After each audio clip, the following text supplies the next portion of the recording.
Alumnos queridos, alumnas, ¿cómo están? Dios les bendiga. Es un placer y un gusto poder saludarles a todos ustedes. Muy buena tarde.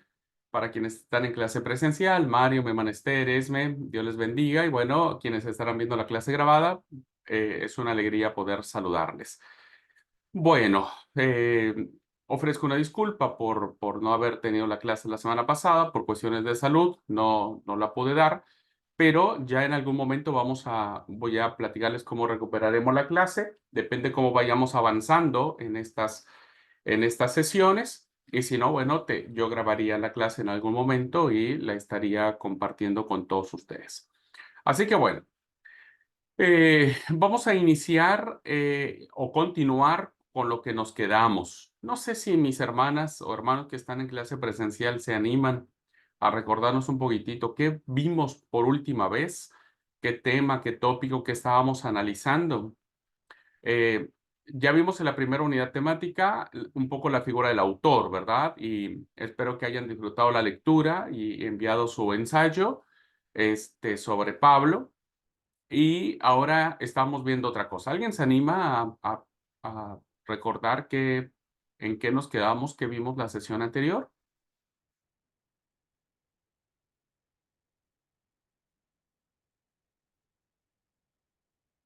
Pensé que los grillos solamente se escuchaban a la mañana, pero hoy creo que a la tarde también se hace cric, cric, cric. Si mal no recuerdo, un poco vimos la diferencia entre epístola y carta en un momento, donde vimos que la epístola por ahí contenía una enseñanza, Ujú. como un ensayo, y la carta por ahí era meramente un diálogo interpersonal, ¿no es cierto?, entre dos personas. Más o menos por ese lado era, creo que esa diferencia pequeña que tenía, pero más o menos un poco de eso vimos. Ok, amigo querido, muy bien, muchas gracias. Bueno, si alguien más, con todo gusto puede comentarlo. Bueno, lo que veíamos ahora era que, miren, ustedes saben que para que nosotros podamos acercarnos al texto sagrado, siempre tenemos que recordar que la Biblia no nos cayó del cielo, ¿va? No es de que la Biblia vino y Dios dijo, listo, se abre el lanzamiento de este libro y bueno, vayan y cómprenlo en su librería favorita. La Biblia es producto de un largo proceso de formación. La Biblia se ha ido construyendo a lo largo de los siglos, que tiene su propia historia, que evidentemente cuando nosotros analizábamos Introducción al Nuevo Testamento, vimos cómo era el proceso de canonización de las obras del Nuevo Testamento. Un proceso que dura hasta el siglo tercero, siglo cuarto, donde finalmente se establecen como libros canónicos o inspirados los que ahora nosotros conocemos como el Nuevo Testamento, los 27 libros que están, incluidas esta sección que estamos viendo como el cuerpo paulino, las cartas paulinas. En este proceso de redacción, de formación, de compilación y de edición que tienen los escritos sagrados, es muy importante que nosotros nunca perdamos de vista el género literario con que estos fueron escritos. Géneros literarios que los autores, inspirados por el Espíritu Santo, echaron mano para transcribir y para transmitir el mensaje que ellos querían hacer. Ahora, cuando vimos evangelios sinópticos, veíamos y descubríamos que Marcos es quien abre el género literario de evangelio, ¿verdad? Porque antes no existía ese género literario. Pablo no usa el género literario de evangelio. Quien abre esta discusión bíblica respecto del género de evangelio es Marcos, ¿verdad? Porque es el primer, creemos o se cree que es el primer escrito que se pone, ¿no? Que se plasma en algún material. En el caso de Pablo, Pablo va a manejar un género literario interesantísimo, que es el género epistolar o el género cartario. Y tal y como nos lo mencionó Mario, habíamos planteado que una diferencia que existe entre una y otra es que la primera es el epístola es algo más formal, más elaborado, con elementos más sofisticados que en final llevan una enseñanza moral, que tienen o una moraleja, que tienen principio moral que el que escribe la epístola le quiere transmitir a quien va a leer esa epístola. La carta no, la carta es más sin tanto protocolo, diríamos, y más bien es la conexión de una charla entre dos personas que quieren decirse cosas. Pablo, de manera alterna o indiscriminada, si podemos llamarlo de esa manera, utiliza como género para transmitir sus mensajes a las iglesias y personas a las que se va a referir, o la epístola o la carta. Si nosotros queremos analizar los textos de Pablo, no tenemos que olvidar que estos escritos fueron elaborados con base en los géneros literarios, ¿verdad? Y entonces identificar con mayor precisión al momento de hacer un análisis exegético o hermenéutico de la figura de Pablo y de lo que él está diciendo, ¿no? Si nosotros, por ejemplo, planteamos, voy a poner un ejemplo muy, muy sencillo y muy significativo. ¿Por qué muchos líderes de iglesia y muchas iglesias, incluidas muchas de nuestras iglesias, no permiten que la mujer tenga una participación e incluso mujeres mismas reconocen que no deben tener ninguna participación de liderazgo en la iglesia? Porque hay una parte en la carta de Pablo a los Corintios que dice la mujer debe guardar silencio, no les permitió hablar, y si tiene alguna pregunta que hacer o algo que se le atraviese, vaya y pregunte a su casa a su marido. Entonces, esta prescripción, ¿verdad? Que está dentro de un género o epistolar o cartario, nosotros tenemos que entender si ese escrito que fue dirigido a una comunidad religiosa, una comunidad de fe, una comunidad cristiana que estaba en Corinto, tiene un carácter universal o particular. ¿Me explico? Es decir, si la prescripción que Pablo está dando a las mujeres de Corinto es una prescripción que Pablo va a aplicar a la iglesia de Filipo, a la iglesia de Tesalónica, a la iglesia de Éfeso, o solamente es una prescripción particular por una situación particular que existía en la iglesia de, de Corinto. Si la respuesta es esta última, ¿verdad? Entonces significaba que las mujeres de Éfeso, de Tesalónica, de Filipo, de otras, podían desarrollar sus ministerios de hablar públicamente. Solo en la iglesia de Corinto, por una situación particular, no universal, ¿verdad? Pablo está dando esa prescripción. Ahora, ¿por qué Pablo da esa prescripción? Y uno de los elementos para llegar a la exégesis y la investigación del por qué Pablo está diciendo que la mujer se calle, es cuál es el género literario que está echando mano para decirle a alguien. ¿Está haciendo, insisto, una prescripción universal? Es decir, que esa prescripción va a ser aplicable para todas las iglesias del Asia Menor, o es una indicación que solamente es aplicable para la iglesia a la que va referida su carta. ¿Es una enseñanza moral universal o es una correspondencia entre un pastor con la iglesia que él ama porque él pasó mucho tiempo en Corinto? Bueno, este ejemplo, ¿verdad? Que es muy común ahora para nosotros interpretar alguna de las prescripciones de Pablo, ¿no es cierto? Si nosotros queremos hacer un análisis correcto del pensamiento paulino, tenemos que empezar a analizar el género literario con que lo escribe. ¿Ok? Entonces, la unidad temática tenía que ver con clasificación y formato.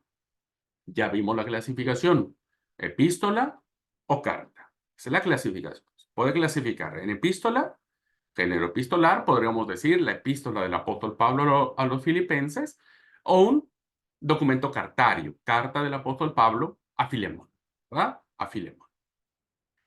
Vayamos ahora a ver cómo era el formato en el que se escriben estas cartas. Un formato interesantísimo porque, como vamos a ver, es un formato que se usaba en la cultura greco-romana, de la cual Pablo bebe.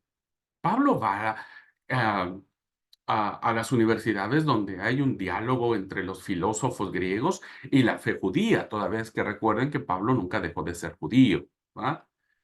Pablo percibe y vive y absorbe la cultura greco-romana, porque pues, de su nacimiento, ¿verdad? Es parte ya de su situación sociocultural.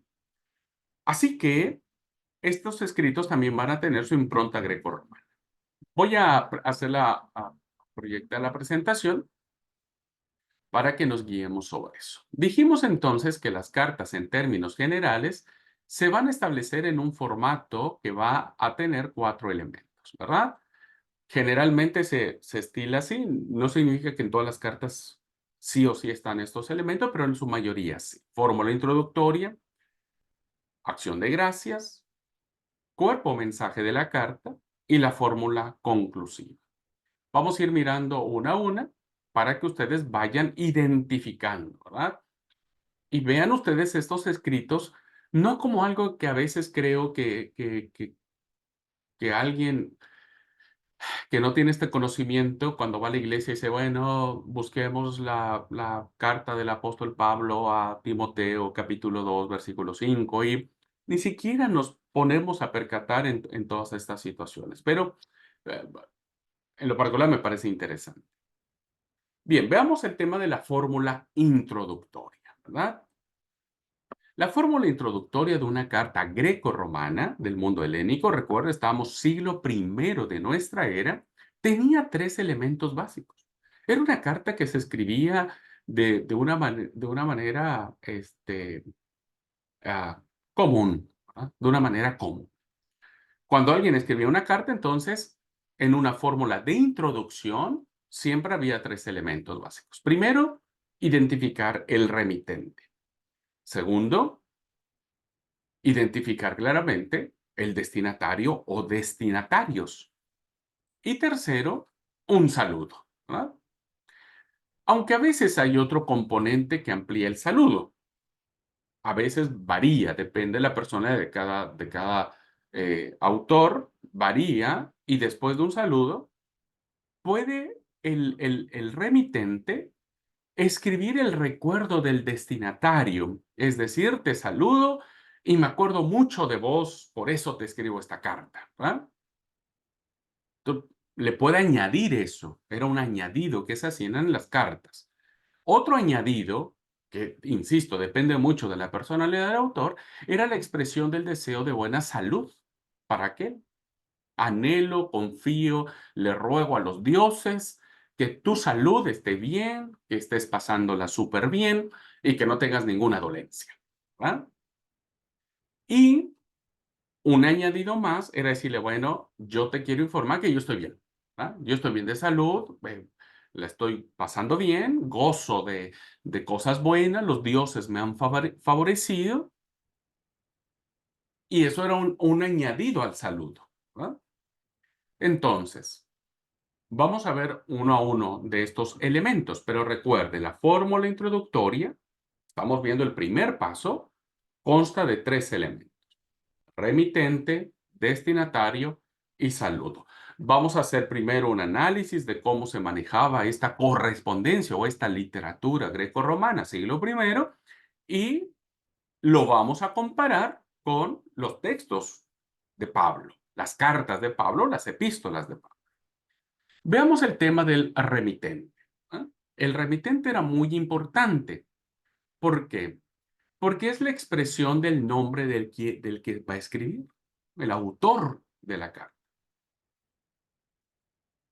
Y esto le daba cierta autoridad, ¿no?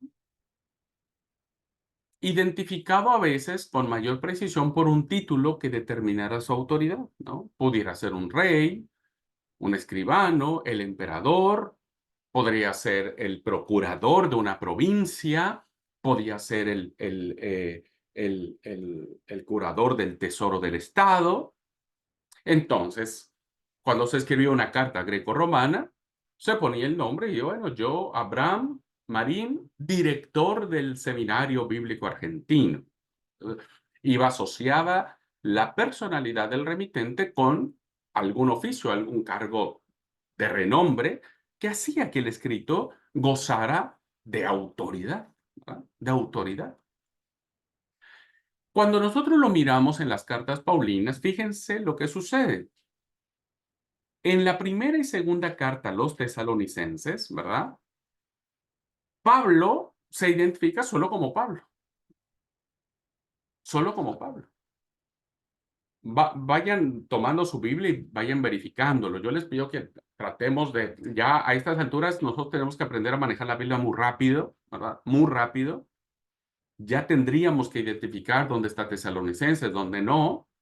Y entonces, si ustedes se ubican en la primera carta a Tesalonicenses, dice la primera parte de la fórmula introductoria.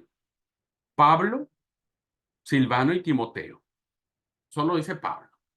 No hay mayor título, no hay mayor dato, no, solo se identifica como su persona. Lo mismo sucede en la segunda carta, cuando dice igualmente Pablo, Silvano y Timoteo. ¿Uh? No hay mayor apelativo, no hay mayor adjetivación o ponderación de algún título como tal, pero es un remitente. El autor de estas cartas se está identificando, ¿no? Y en este caso decimos que es Pablo. Pero va a ser diferente en las en las siguientes cartas. Por ejemplo, ¿verdad? Si nosotros leemos en la carta de Colosenses, voy a poner un ejemplo, ¿verdad? ¿Cómo inicia la carta a los Colosenses? ¿Mm? Inicia con el nombre, ¿verdad? ¿Quién escribe? Y luego viene el título. Y entonces dice, Pablo, apóstol de Jesucristo. Esta fórmula que se repite 9 veces dentro de las cartas paulinas, 9 cartas se van a identificar con este título. Ahora va a ser interesantísimo eh, la, eh, el apelativo o la forma en que Pablo va a querer que se identifique estas cartas porque nombra como doulos. ¿Ah? Él se nombra como doulos. Y ustedes saben que un doulos es un esclavo, ¿verdad? Es un esclavo. Apóstol viene de ser enviado. Apóstol en esencia significa el que es enviado. Eso significa un apóstol. La palabra apóstol significa el que es enviado. El que es enviado desarrolla un ministerio, ¿verdad? Desarrolla un ministerio de proclamación, de lo que ustedes gusten. Y ministerio viene de ministro, ¿ah? De ministro, el que ministra. Y esta palabra significa el que sirve, ¿verdad? Cuando dice estoy ministrando, podríamos decir estoy sirviendo. Y sirviendo viene de siervo, ¿verdad? Viene derivado de la palabra siervo. Y entonces siervo significa doulos, esclavo. Así es como Pablo se va a identificar en por lo menos 9 cartas como esclavo, siervo, apóstol de Jesucristo o por Jesucristo, ¿no? 2 veces se va a identificar Pablo como siervo de Cristo Jesús de una manera más, este, más concreta, ¿no es cierto? Siervo de Cristo Jesús. Y en la carta a Tito, que él escribe, Pablo dice, Pablo, siervo de Dios y apóstol de Jesucristo. Acá hay una alusión ya a Yahvé, ¿verdad? A Yahvé, a Dios. Y entonces, cuando ustedes ven a Tito, la introducción, la fórmula introductoria que Pablo usa en Tito, dice Pablo, siervo de Dios. Siervo de Dios y siervo igual o enviado de Jesucristo. 8 de las 13 cartas paulinas en esta primera parte de la fórmula introductoria se menciona los corremitentes, ¿verdad? Corremitentes. Es decir, que Pablo no solamente se menciona a él como el autor de la carta, sino va a nombrar a otros personajes que entendemos que el nombrarlos implica la influencia y la personalidad que tenían en el caso de Timoteo, que lo menciona 6 veces en sus distintas cartas como corremitente. A Silvano lo va a mencionar en 2 ocasiones y a Sóstenes en una ocasión. Poco sabemos de Silvano, poco sabemos de Sóstenes, ¿no? Son nombres que no están dentro de nuestro vocabulario religioso, ni eclesial, ni evangélico, pero para las iglesias a las que van dirigidas estas cartas, seguramente estos personajes gozaban de una influencia o de un prestigio muy fuerte que hace que Pablo los coloque como, este, eh, como corremitentes, ¿verdad? Ya todos sabemos lo que significa ser corremitente, que escribe igual o a la par del autor, ¿no?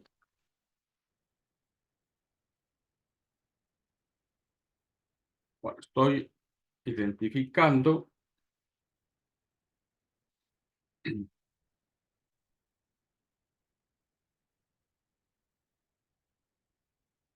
cuando se menciona a Timoteo, ¿verdad? En las cartas, usted puede ir buscando. Por ejemplo, la primera carta a los Corintios, la fórmula introductoria que utiliza Pablo en esta carta dice, Pablo, llamado a ser apóstol de Jesucristo por la voluntad de Dios, y el hermano Sóstenes. Seguramente Sóstenes, olvidado por la tradición cristiana, jugó un papel muy importante. Bueno, entonces, el remitente era un elemento muy importante para identificar quién escribía la carta y si tenía alguna autoridad, ¿verdad? Si tenía alguna autoridad, algún cargo, algo que hiciera que el escrito fuera con mayor fuerza. El segundo elemento de la fórmula introductoria dijimos que eran el destinatario o los destinatarios. Habría que identificar, porque esto es interesante. El hecho de que nosotros hayamos leído o leamos una carta innominada, es decir, que no sepamos ni quién la escribió ni para quién la escribió, hace mucho más difícil identificar las causas, las razones, las circunstancias por las cuales se escribe tal documento. Pero el hecho de tener un destinatario, ¿verdad? Ya nos da la idea de qué fue lo que hizo que, en este caso, el remitente, que es Pablo, o junto con Sóstenes, o junto con Silvano, o junto con Timoteo, pudieran escribir esta carta. La forma más simple, ¿verdad? Que se utilizaba para escribir respecto a los destinatarios, perdón, era el nombre propio. Entonces, yo, Abraham Marín, director del seminario, escribo esta carta a nuestra querida hermana Esther Otto. El hecho ya de identificar, insisto, a quién va dirigida la carta, ya nos hace enmarcar nuestro campo de reflexión, de análisis o de interpretación. Esta carta que el director del seminario escribe a Esther Otto, ¿no es cierto? Quien lea esa carta no la va a poder interpretar si yo le estuviera escribiendo a Brenda Patzer, por ejemplo, o a Mario Rodríguez o Esmeralda Morales. Entonces, ya se dan cuenta, enmarca nuestro campo de análisis y dice, esta es una carta que va dirigida a nuestra querida hermana Esther Otto. Entonces, ya sabemos hacia dónde tenemos que dirigir nuestra atención. Lo mismo sucedía en esto, ¿verdad? El hecho de que Pablo o el autor bíblico haya identificado al destinatario nos hace conocer, por eso vamos a ver en las siguientes clases cada una de las características que tenían estas iglesias, ¿no? Que no eran las únicas que existían en el Asia Menor del primer siglo. Había muchas más. En la mayoría de las cartas neotestamentarias, ¿no? Estamos hablando de estas, Romanos, Corintios, etcétera, y de la época subapostólica, es decir, las posteriores, las cartas que se escriben, no nos vamos a meter en ellas, ¿verdad? Las de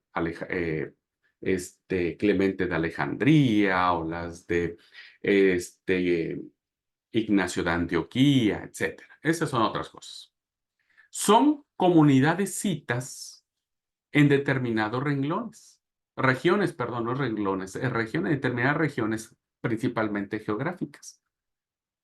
Por ejemplo, en 5 cartas paulinas, que son Primera Tesalonicenses, Segunda Tesalonicenses, Primera a los Corintios, Segunda a los Corintios y Gálatas, Pablo identifica a los destinatarios como iglesia, como iglesia. Entonces, si nosotros leemos, por ejemplo, Gálatas, vamos a ver de qué manera Pablo denomina a sus destinatarios. Dice el capítulo 1, Pablo apóstol, no de hombres ni por hombres, sino por Jesucristo, por Dios Padre que lo resucitó de los muertos, y todos los hermanos que están conmigo a las iglesias de Galacia. ¿Ah? Lo hace de una manera generalizada. Insisto, este término muy generalizado vamos a verlo mencionado en estas 4 cartas.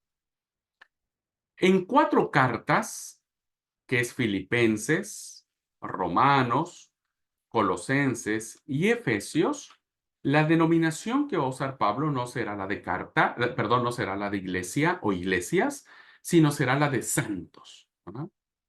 La iglesia de los santos. Por eso dice en el caso de Filipenses, estoy leyendo ahora solo por ejemplo la carta a los Filipenses. Pablo dice, perdón, la carta inicia diciendo Pablo y Timoteo, siervos de Jesucristo, a todos los santos en Cristo Jesús que están en Filipos.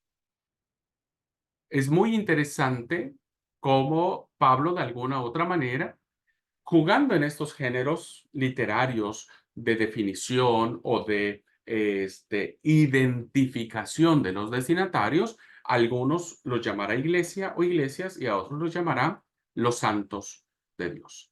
Notemos, hermanos, que las comunidades de Colosas y de Roma no fueron fundadas por Pablo, no lo olviden, ¿verdad? Pablo no fundó estas iglesias. Cuando Pablo escribe, ya lo vamos a ver cuando analicemos la carta a los romanos, cuando Pablo escribe a la carta a los romanos, Pablo no conocía la iglesia, ¿no? No conocía porque él no la fundó. En el caso de Tesalonicenses o de Corinto o de Galacia, sí, y Pablo quería mucho a estas comunidades. Bueno, entonces, la fórmula introductoria tenía un remitente, un destinatario y venían los saludos. Ahora, es interesante este tema de los saludos, que es el tercer elemento de la fórmula introductoria. En ocasiones se omite esta sección, no siempre se hace esta sección, ¿verdad? Las cartas judías, no hablando de las cartas greco-romanas, sino las cartas judías, es decir, que los judíos escribían entre ellos, tienden a sustituir los saludos, ¿verdad? ¿Por qué? Porque las cartas griegas o las cartas greco-romanas usaban la expresión charain, ¿ah? O la expresión latina ave. Por eso vean ustedes las películas donde dice Ave César, que se dice es una fórmula de saludo, significa salud, ¿no? Bienestar, plenitud. Entonces, los judíos no usaban las expresiones grecorromanas o latinas de salud, sino usaban la palabra paz, ¿verdad? Paz. En griego era eirene y en hebreo era shalom. Entonces, ellos cuando saludaban a alguien decían shalom o deseo la paz. En griego se decía eirene. Sin embargo, esta regla no siempre se aplicaba, no siempre se aplicaba, porque cuando nosotros vemos la carta a Santiago, inicia con un saludo grecorromano, ¿verdad? Y utiliza la expresión sharén. Por eso Santiago 1:1 dice a las 12 tribus de la diáspora, salud. No está usando el eirene ni el shalom, sino está usando el ave, ¿verdad? O el shairem, salud.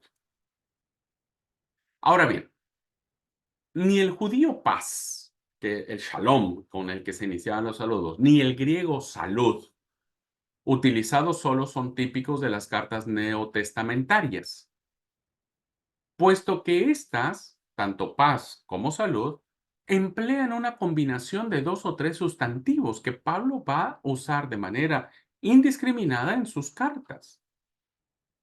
Entonces, no solamente nosotros podemos saludarnos con el saludo de la paz o del shalom, ¿no? Sino también Pablo va a utilizar expresiones como gracia, paz, misericordia y amor, que son caracterizadas como provenientes de Dios Padre, y en algunas otras ocasiones Pablo va a hablar también vienen de Jesucristo. Y por lo regular, estas adjetivaciones que Pablo va a usar en sus cartas eh, hace que no necesariamente Pablo se encierre en estos saludos formales de salud o de shalom, sino de extender más allá el significado de esta palabra. No vamos a entrar hoy al significado de las palabras, que tienen su propio peso semántico y teológico, sino solo para que ustedes vean que Pablo se manejaba en otras circunstancias. Bueno, recuerden ustedes que dijimos que los saludos no solamente incluían esto, ¿verdad? Te saludo en la gracia, en la paz y en la misericordia. Por ejemplo, Filipenses, estoy aquí leyendo Filipenses capítulo 1, versículo 2. Pablo usa el tercer elemento de la fórmula introductoria, diciendo gracia y paz a vosotros, de Dios nuestro Padre y del Señor Jesús. ¿Ah? Gracia y paz. Entonces, él incluye otro término que no era muy común, en este caso el término de la gracia, ¿verdad? El charis. Bueno, como dijimos entonces, en el saludo de la fórmula introductoria, el autor no solamente podía mandar un saludo, sino también hablar un poco de su salud o preguntarle a su remitente, perdón, preguntarle a su destinatario cómo estaba de salud. En una carta personal grecorromana, dentro aún de la fórmula introductoria, se expandían a menudo los saludos por medio de recuerdos o deseos de buena salud, ¿verdad? Yo recuerdo que estaba re bien y eso se menciona siempre en las fórmulas introductorias. Cuando el remitente rogaba por la salubridad, la salud, diríamos, del destinatario, o aseguraba que él también gozaba de buena salud. Este hecho lo encontramos en la primera carta a los tesalonicenses, ¿verdad? Los recuerdos forman parte de la acción de gracias más que de la fórmula introductoria, pero fíjense cómo Pablo echa mano de este recurso literario. Si nosotros vemos en el versículo 2, dice, damos siempre gracias a Dios por todos vosotros, haciendo memoria de ustedes en nuestras oraciones.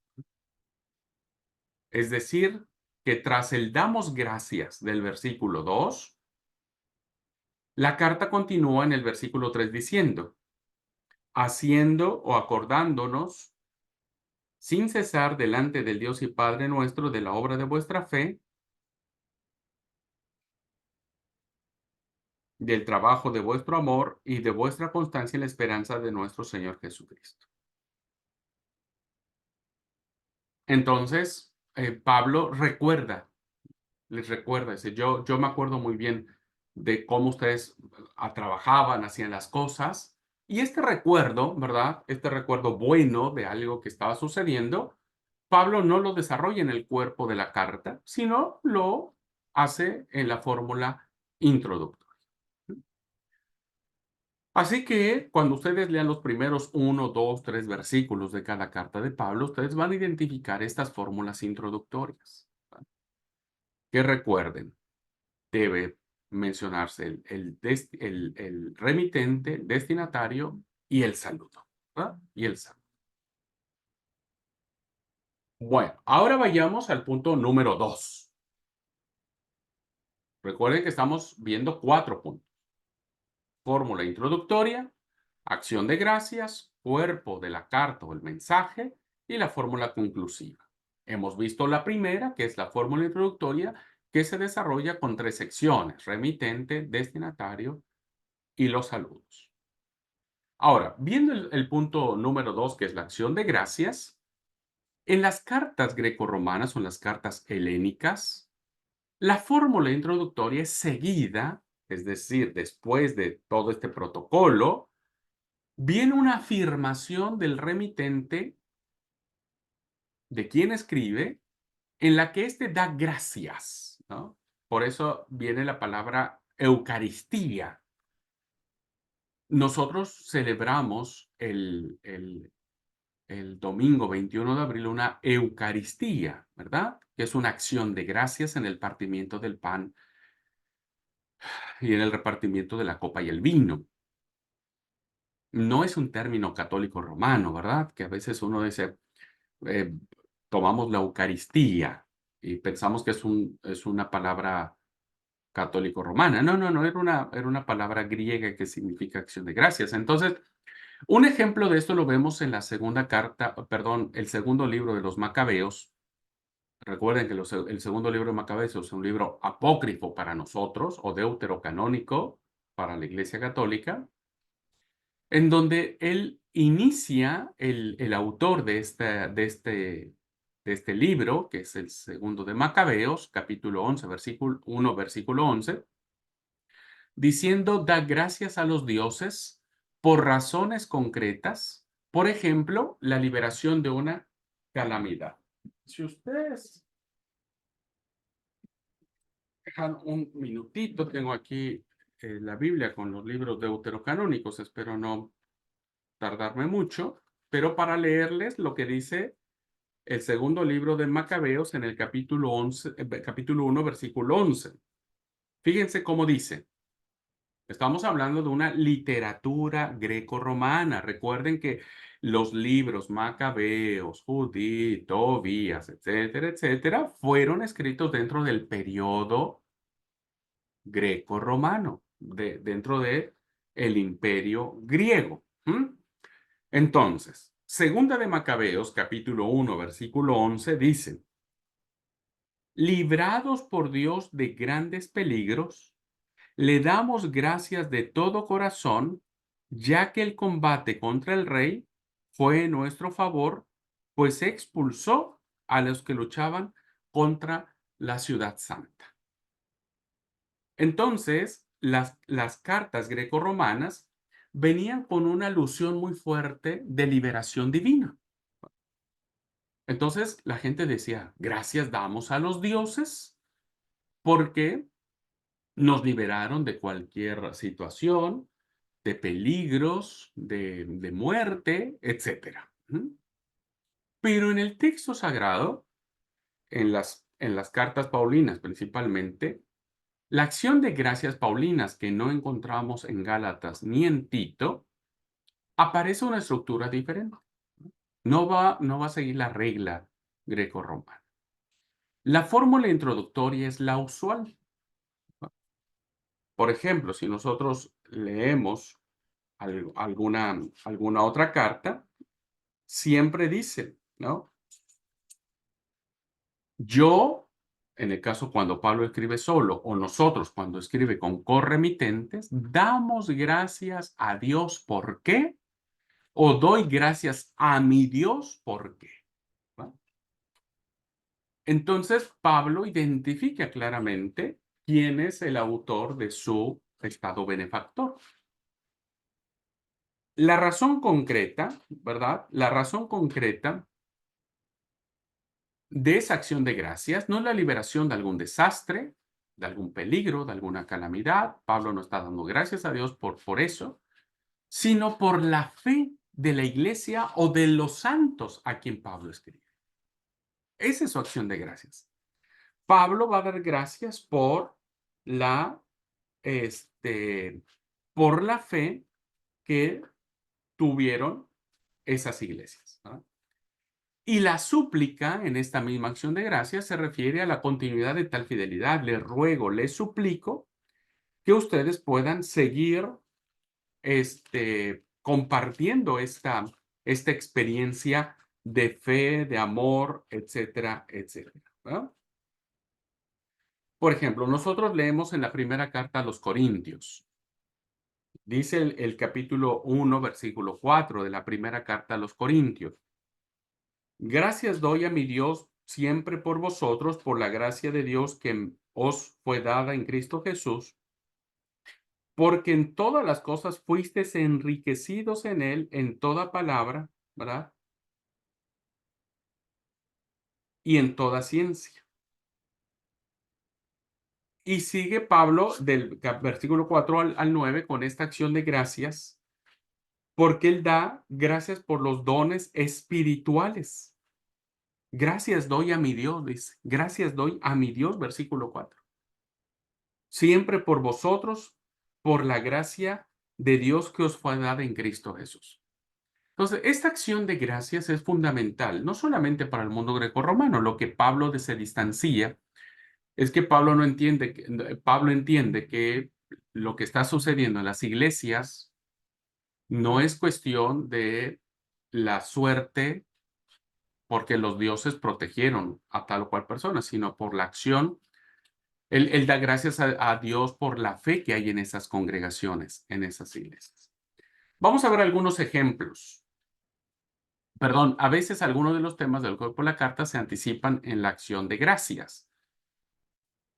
No siempre sucede, pero a veces cuando empezamos a leer la acción de gracias, ya Pablo empieza a adelantar un poco de lo que va a tratar la carta.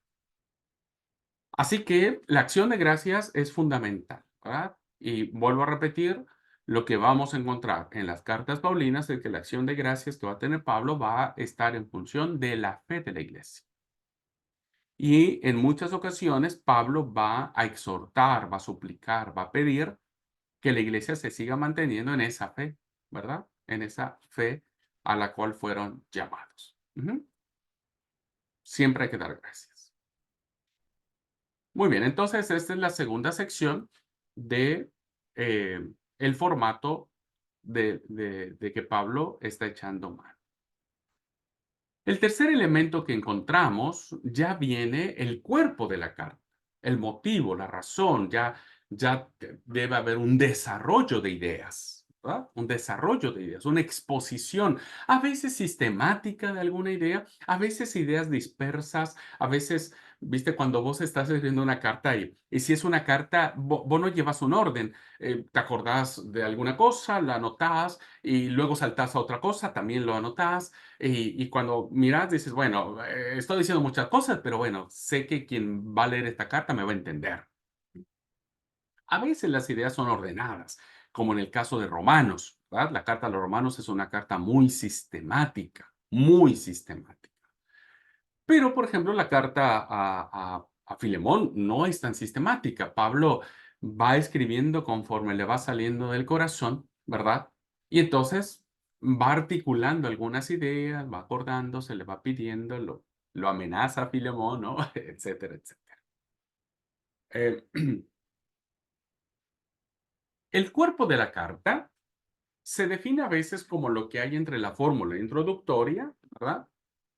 Junto con la acción de gracias y la fórmula conclusiva. Es la parte sustanciosa, diría, lo que está en medio entre la fórmula introductoria y la fórmula conclusiva, pues evidentemente tiene que haber el desarrollo del mensaje. ¿En qué elementos se desarrolla? ¿Cuáles son los elementos que se necesitan tener para el desarrollo del cuerpo de la carta o el mensaje de la carta? Bueno, vamos a ver algunos pasos. Primero debe haber una obertura del cuerpo epistolar, de la enseñanza, de la parénesis, ¿no? De la exhortación. Debe haber una obertura, es decir, abrir el cuerpo. Es como decir, no, bueno, ahora que ya me presenté, ya dije a quién voy a dar la carta, ya lo saludé con mucho cariño, gracia, amor, misericordia, etcétera. Ya di gracias a Dios por la fe que ustedes tienen. Bueno, ahora siéntense porque necesito decirles lo que tengo que decirles, ¿no? A eso se le llama la obertura del cuerpo epistolar. Las primeras palabras o las primeras ideas que van a dar sentido a todo el mensaje que va a tener la carta. Puesto que este elemento introduce la ocasión para la composición de la carta, Tiende la obertura epistolar a comenzar con una indicación. Tiende, no siempre, no son reglas generales, pero de manera generalizada tienden la obertura del cuerpo epistolar a comenzar con una indicación de lo que hay en común en relación entre el autor y el destinatario. Hay como una conexión, ¿verdad? Si es una epístola y vos vas a dar una enseñanza moral, evidentemente le tienes que dejar muy claro a tus destinatarios que tu intención no solo es buena, sino que también tiene autoridad. Debe haber una relación directa, debe haber una compenetración. Un segundo, hermanos.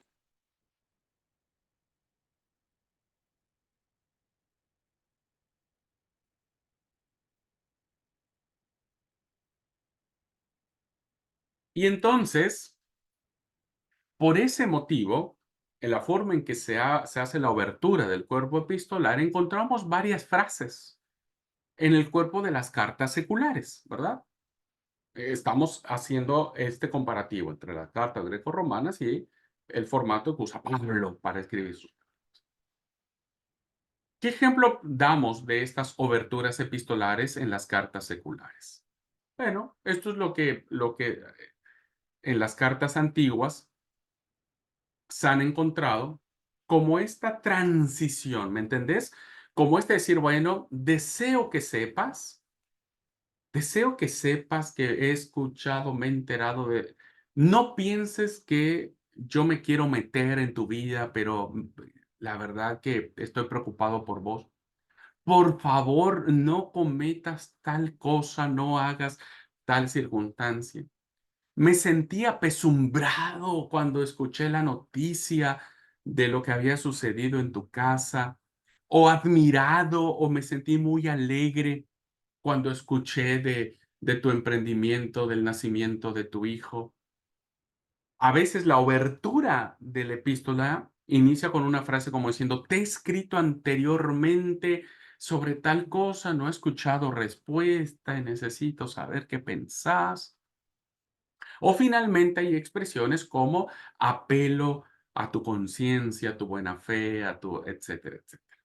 Son como, insisto, esas indicaciones que hacen entre el remitente y el destinatario unir ese vínculo, ¿verdad?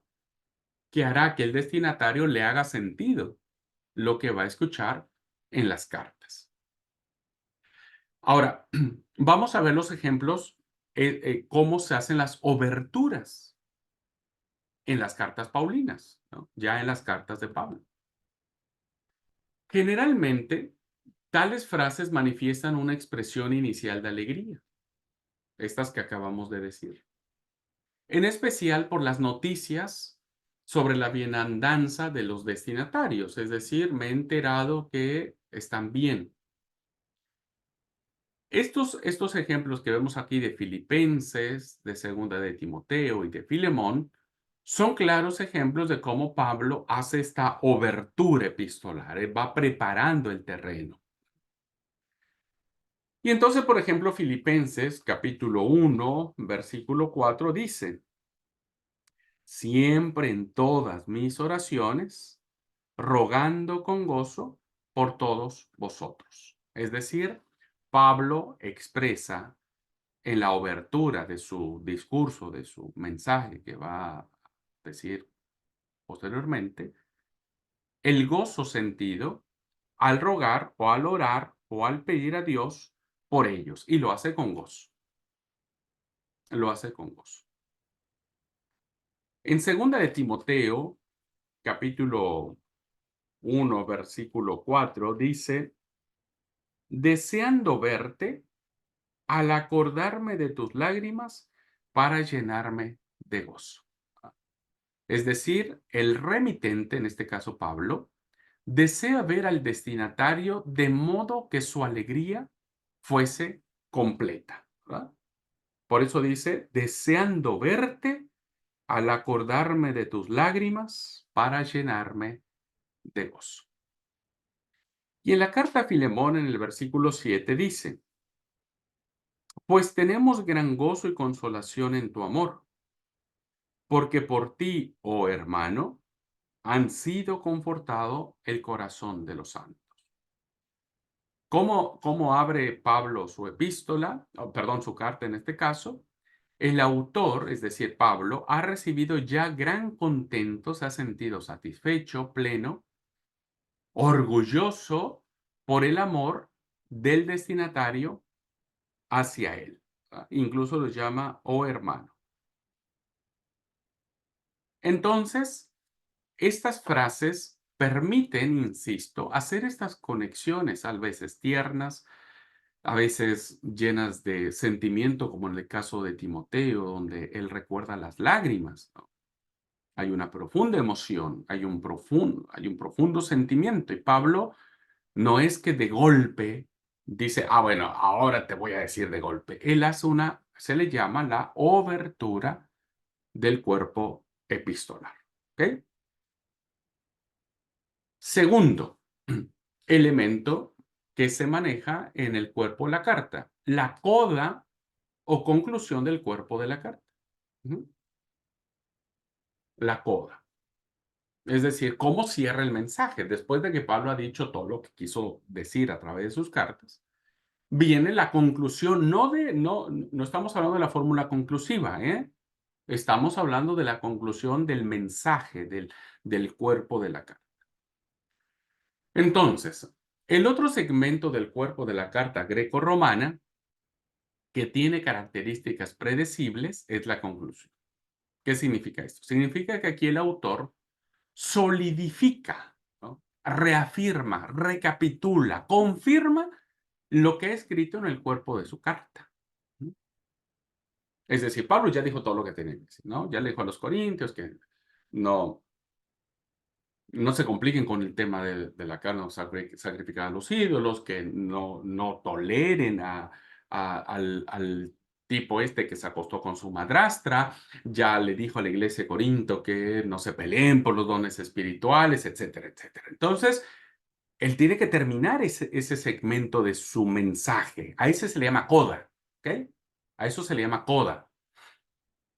Aquí entonces el autor solidifica o recapitula lo que ha escrito en el cuerpo de su carta, creando un puente para una posterior correspondencia o comunicación. Es decir, bueno, espero que ya les haya quedado claro, pero si no, o les escribo otra carta, o voy a ustedes, o les mando a, qué sé yo, a Epafrodito, les mando a Silas, o le mando, no, a Silvano, ¿no?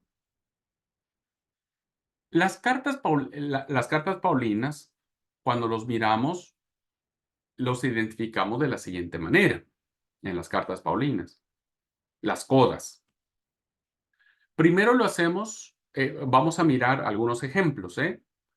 Pablo termina o hace la coda del mensaje con una afirmación. ¿Mm? Y entonces, cuando él afirma algo, es que les hace nuevamente mención por qué Pablo ha escrito la carta, qué lo motivó. Eso lo hace al final, como diciendo, espero que no olviden que todo lo que ya les dije, ¿verdad? Es por esto, ¿no? Porque me dijeron, porque me enteré, porque no podía tolerar, por mil cosas. Entonces, hace una afirmación. La coda, en algunas ocasiones, ahora vamos a ver el ejemplo, lo hace a través de una afirmación. La otra forma de que Pablo hace la coda, ¿verdad? Es a través de una indicación. Es decir, Pablo termina su discurso o su mensaje diciéndole a las personas cómo deben responder a la enseñanza que les acaba de decir. Entonces les hace una indicación, tienen que hacer esto, tienen que hacer lo otro, tienen que hacer aquello. Es decir, es una apelación rememorativa. Pablo apela y dice, bueno, por favor, ay, cálmense, sopórtense, tolérense, etcétera. Una apelación rememorativa, su responsabilidad, o bien una expresión de confianza, que es muy usual en Pablo. Ay, confío en ustedes, ¿verdad? Confío en que todo lo que les he dicho, ustedes lo pondrán en práctica, lo llevarán a cabo, no lo echarán en saco roto, etcétera. ¿Mm? Y entonces Pablo termina el cuerpo de su mensaje con una coda a través de una indicación. Y la tercera forma que encontramos con que termina las cartas es a través de una propuesta.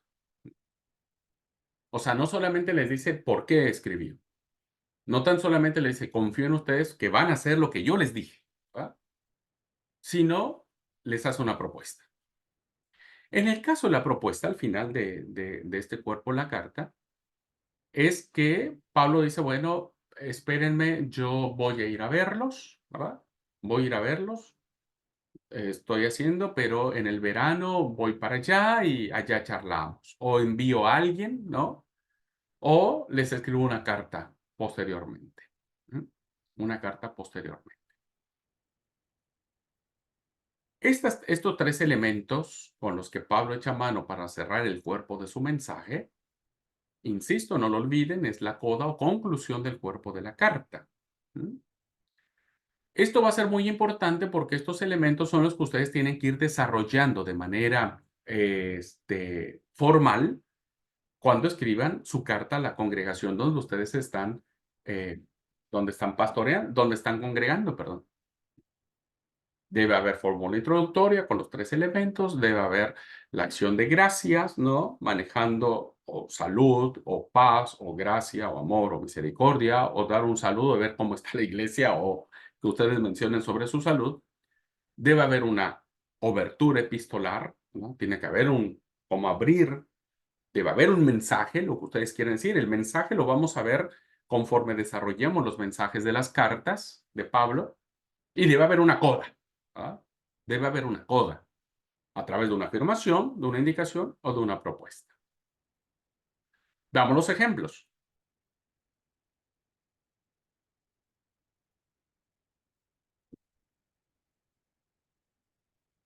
Aquí unas cuantas fórmulas paulinas nos van a permitir ilustrar lo que dijimos. Vean, por ejemplo, Romanos 15, 14 y 15, 32. Dice, yo mismo estoy persuadido, hermanos míos, de que vosotros, estoy persuadido, ¿verdad? De que vosotros, está haciendo una indicación. O sea, estoy confiado, me siento contento de que ustedes van a hacer algo. Pero os he escrito atrevidamente en parte para despertar vuestra memoria. Está dando una indicación. Todo lo que ya les dije es como para que ustedes agarren la onda, decimos, ¿no? Para que llegando con gozo a vosotros por la voluntad de Dios me recreen vuestra compañía. Fíjense cómo hace una alusión a una propuesta. Maneja una indicación y dice, yo espero que lo que les acabo de decir sea suficiente para que ustedes hagan tal cual cosa, ¿no? Y su memoria no se quede estropeada. Pero yo tengo tengo mucha esperanza y mucha alegría de algún día ir a Roma y visitarles a todos ustedes. Es su coda, ¿no? Recuerden, está haciendo una coda. Otro ejemplo lo encontramos en Filemón 21-22. Esta es una propuesta como tal. Te escribo confiado en tu obediencia. ¿Ah? A veces va muy combinadas las expresiones, ¿no? Te escribo confiado en tu obediencia y con la seguridad de que harás más de lo que yo te digo. Hay una indicación. Pablo dice, yo confío en que todo lo que yo ya te dije, vos vas a hacer mucho más, ¿verdad? Y vete preparándome hospedaje porque espero que por vuestras oraciones sea devuelto a usted, es decir, te vaya a visitar, ¿no? Hay una propuesta y una idea de que Pablo iría. En las cartas en las que se menciona alguna disputa en la comodidad destinataria, la promesa de una visita apostólica, ¿no? Puede estar seguida de una parénesis. La parénesis sí es una enseñanza, ¿no? Eso significa parénesis, una enseñanza o una exhortación. Entonces Pablo, después de cerrar todo y después de decirle que va a ir a ver a tal comunidad, viene una enseñanza. El caso que encontramos de esto lo encontramos en Primera a los Corintios, que dice, os visitaré cuando atraviese Macedonia, es decir, espérense, yo voy a ir a verlos, y entonces viene una parénesis o una exhortación. permanezcan vigilantes, estén firmes y sean animosos, ¿no? Hay una exhortación. Hagan esto, por favor, no se muevan de eso. O lo encontramos también en 2 Corintios, capítulo 13, versículos 10 y 11.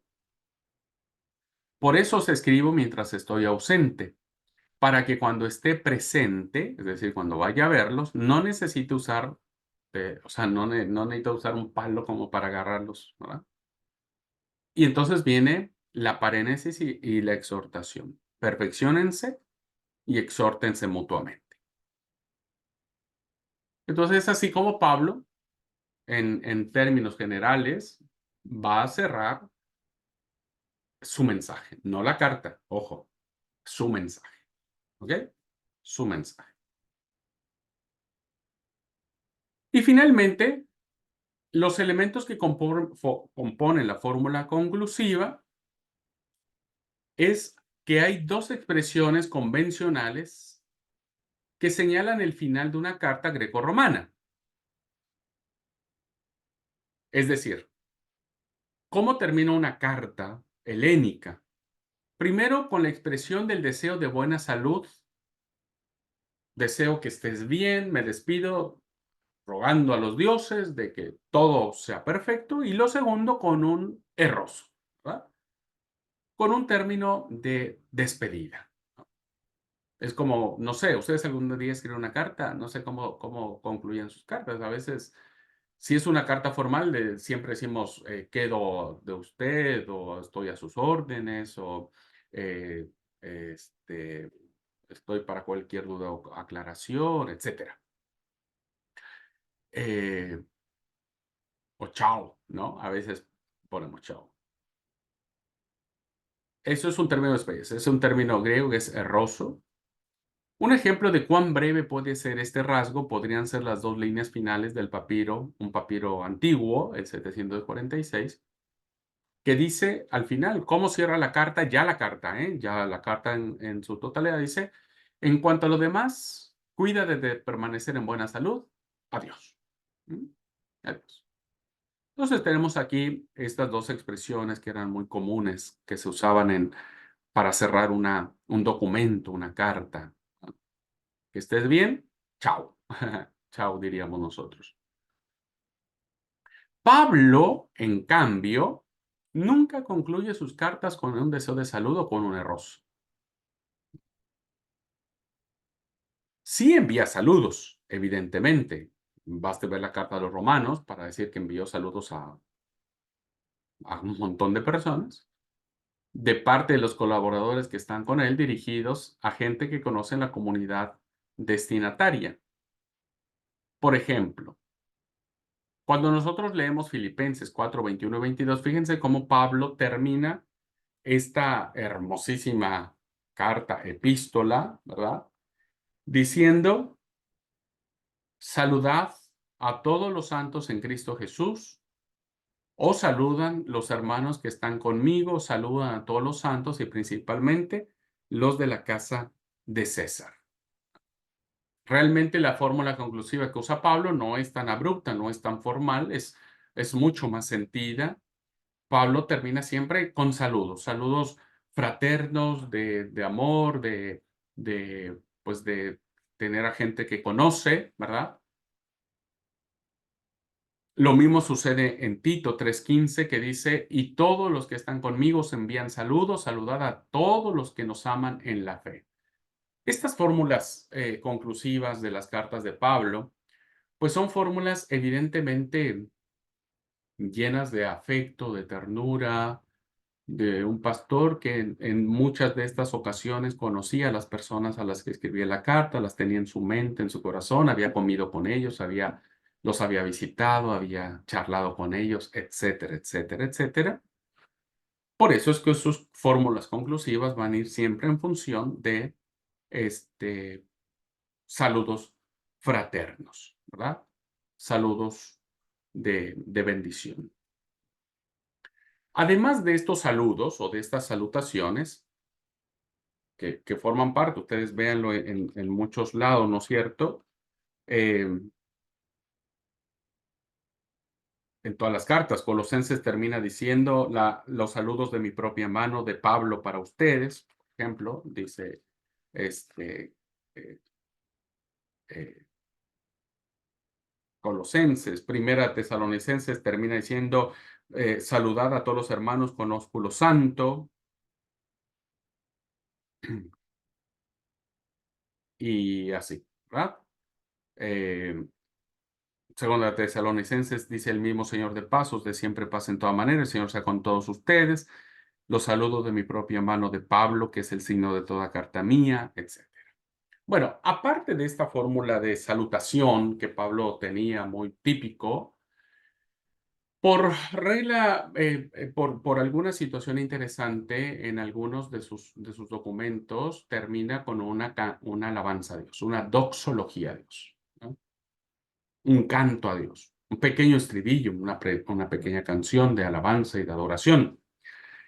Una de ellas la encontramos en Romanos, ¿verdad?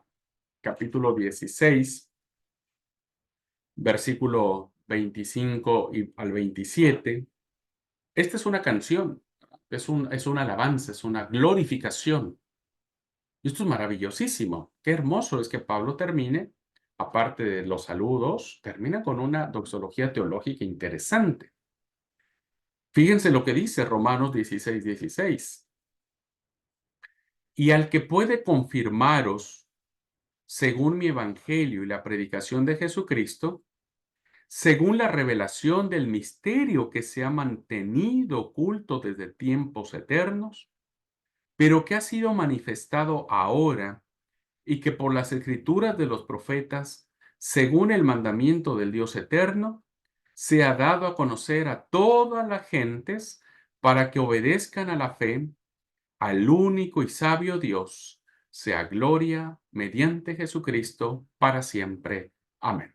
Qué hermosa doxología, que esto es maravillosísimo, ¿verdad? Es un canto teológico muy profundo que evidentemente cuando la iglesia leía esta carta terminaba alabando o adorando a Dios. Otro ejemplo de doxología o de canto lo encontramos en la carta a los Filipenses, capítulo 4, versículo 20, que dice, al Dios y Padre nuestro sea gloria por los siglos de los siglos. Amén. Esa es una expresión doxológica, ¿verdad? Y en otras ocasiones, Pablo va a usar bendición para los destinatarios. La gracia de nuestro Señor Jesucristo sea con todos vosotros. Es decir, en 8 de las cartas paulinas, esta bendición es una ligera variante de la fórmula general. La gracia de nuestro Señor Jesucristo sea con vosotros o esté con vosotros. Pero 5 cartas presentan una forma más breve de esta bendición, ¿verdad? Y solamente dice, la gracia esté con vosotros. Esto podría ser Colosenses, por ejemplo, ¿verdad? Colosenses, vea cómo termina la carta de Pablo a los Colosenses, que dice, la gracia sea con vosotros. Amén. ¿Mm? Bueno, esta fórmula, esta forma con la que Pablo cierra sus cartas, ¿no es cierto? Son maravillosísimas. La cierra saludando, la cierra adorando a Dios y la cierra con un hermoso deseo de bendición de parte de Jesucristo nuestro Señor. ¿Mm? Así que las combinaciones de paz y gracia, que eso es lo más común que usa Pablo. Pablo no solamente usa el eirene o el shalom, sino el término charis, que es gracia. Lo encontramos estos dos términos en la carta a los Efesios, capítulo 6, versículo 23 y 24, que así cierra Pablo su carta. Dice, paz sea a los hermanos y amor con fe de Dios Padre y del Señor Jesucristo. La gracia sea con todos los que aman a nuestro Señor Jesucristo con amor inalterable. Amén. Entonces, primero, El versículo 23, Pablo concede paz y el versículo 24 otorga gracia. ¿Verdad? Y de paz y misericordia en Gálatas 6:16, que dice, eh,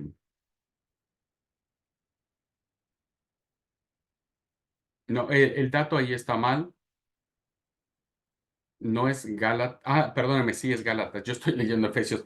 Gálatas 6:16 dice, vean cómo termina Pablo en los Gálatas, capítulo 6, versículo 16, dice, y a todos los que andan conforme a esta regla, paz y misericordia sea a ellos. Vean entonces cómo las combinaciones de paz y gracia que están en Efesios y de paz y misericordia, que es otro término que utiliza Pablo en Gálatas 6:16, confirman que la paz o el shalom era una bendición alternativa en las fórmulas conclusivas de las cartas cristianas, ¿verdad? Era sumamente utilizado, porque recuerde que Pablo era judío. Entonces, el shalom estaba presente, ¿no? Ya sea en su fórmula, en su forma hebrea o griega. Evidentemente, Pablo escribe en griego y es eirene, paz. Un elemento que está allí es el beso santo. Es el beso santo. Es interesante este concepto. En 4 de las cartas paulinas, que es Primera de Tesalonicenses, Primera y Segunda Corintios y Romanos, y en Primera de Pedro, los saludos con los que Pablo se despide incluyen un beso santo, un beso santo. Aunque los besos no eran raros entre los miembros de una familia, papá, hijo, hijos, padres, etcétera, hermanos, la sociedad grecorromana mostraba cierta reticencia respecto a esas efusiones en público. O sea, no se estaban dando de besos el hijo al papá en la vía pública. La mayoría de los besos que se tienen en la literatura antigua aparecen en escenas de reconciliación o en encuentros de parientes tras una separación. Alguien se reconcilia, lo sellan con un beso, o alguien no ve a alguien desde hace mucho tiempo, lo recibe y cuando lo ve, lo recibe con un beso. Durante toda la vida pública de Jesús con sus discípulos, no se registra ningún intercambio de besos. O sea, no hay expresiones de que Jesús besaba a sus discípulos en el muy buen sentido, ¿no es cierto?, la palabra. Pero el uso del beso por parte de Judas Iscariote en la traición en el Getsemaní, en un contexto en el que no desea alertar a Jesús, no quiere levantar ninguna sospecha, puede significar que el beso era un saludo normal en el grupo, ¿no? Por si no, Judas hubiera hecho algo que Jesús o los discípulos hubieran dicho, che, ¿por qué está haciendo esto si no es lo usual? Pero podría significar que saludar a alguien de beso era un saludo normal en el grupo. Ciertamente tal muestra es un saludo atestiguado en la Biblia. El beso no es algo nuevo, es algo que ya aparece en Génesis, Segunda de Samuel, en Lucas, etcétera, etcétera. Ujú. Así que el beso no es solo una cuestión cultural, que nosotros batallamos aquí mucho. O sea, acá, por ejemplo, un hombre saluda de beso a una mujer o un hermano o una hermana, está bien en misiones, ¿verdad? En misiones está bien que un hombre salude de beso en la mejilla, evidentemente, a una mujer o viceversa. Pero que un hombre salude de beso a otro hombre aquí en misiones, aquí en Argentina o en otras culturas, no está bien visto, porque cualquiera que lo viera se ve raro, ¿no?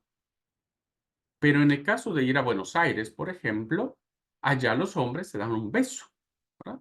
Estoy hablando de la mejilla y no es un beso con una connotación negativa. No es de que sean raros o etcétera, esos términos peyorativos, ¿no? Es una cuestión de cultura. Acá no se vería tan bien eso, ¿no? Pero en el caso de la Biblia, el beso era no un aspecto erótico ni insano, mal pensado, sino era un aspecto de bendición, ¿ah? Por eso es un beso santo. Evidentemente, la comunidad cristiana adoptó el beso como señal de comunión. Y era santo porque se intercambiaba entre los santos. Recuerden que Pablo, cuando abría sus cartas, decía a los santos de la iglesia. Entonces, el beso es lindo, ¿no? Está bien cuando se hace en este contexto, en esta idea de comunión y de santidad. Lamento que por cuestiones culturales eso no suceda. Tendría que los hombres besarnos, por favor que se entienda, besarnos con un beso santo, y sí, porque es un signo bíblico, ¿no? No lo hacemos, insisto, aquí en Misiones, por una cuestión cultural, ¿no? Pero aún en las sociedades o ciudades, en este caso Buenos Aires, donde los besos se pueden dar, no el hecho de que yo salude a alguien de beso es una cuestión cultural. No sé si me voy explicando. En términos bíblicos, si yo saludo a un hombre de beso, como yo beso a mis hermanos o beso a papá, que aunque ya no está, besaba a papá en la mejilla, este, incluso algunos tíos los beso por cariño, por respeto, por lo que significa.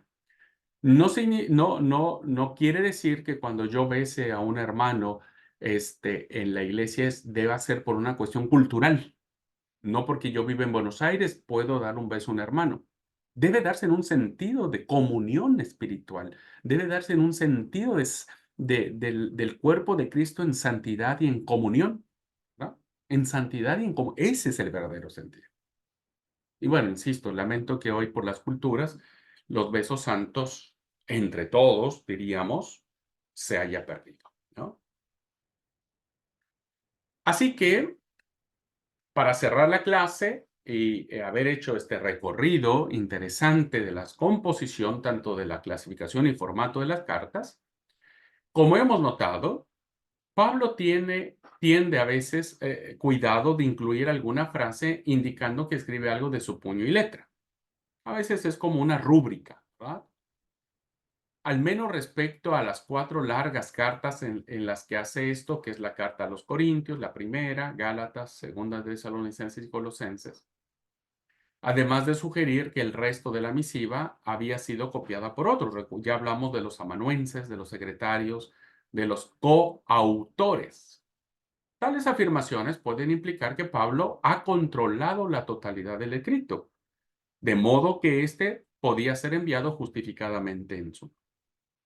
Así que hoy tenemos la confianza de que los escritos, aunque sean deuteropaulinos o protopaulinos, son escritos que vienen bajo la inspiración y la autoridad apostólica de Pablo y por lo tanto son literatura canónica, son literatura sagrada. ¿Ok? Y es así entonces, mis queridos alumnos, amigos míos, que hemos llegado a este final de un recorrido que nos plantea estos desafíos literarios, de esta belleza de composición literaria de parte de los escritos bíblicos, en este caso de las cartas paulinas, que nos permiten dimensionar ahora de una manera mucho más metódica, organizada, etcétera, etcétera, el mensaje que Pablo quiso decir o quiso escribir o quiso compartir a las distintas iglesias a las que se dirigen estas cartas. Muy bien. Como siempre digo, preguntas. Si alguien tiene alguna pregunta, alguna duda, algún comentario.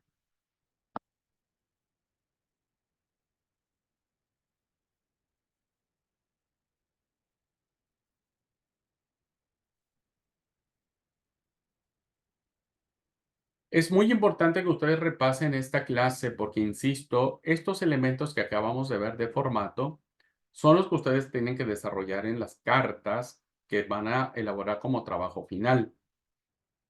Y entonces, con base en eso, en esta estructura, ustedes tienen que cumplir esto, ¿verdad? Debe haber, insisto, una fórmula introductoria, una acción de gracias, el cuerpo del mensaje y una fórmula conclusiva. Muy buena la clase, buenísima.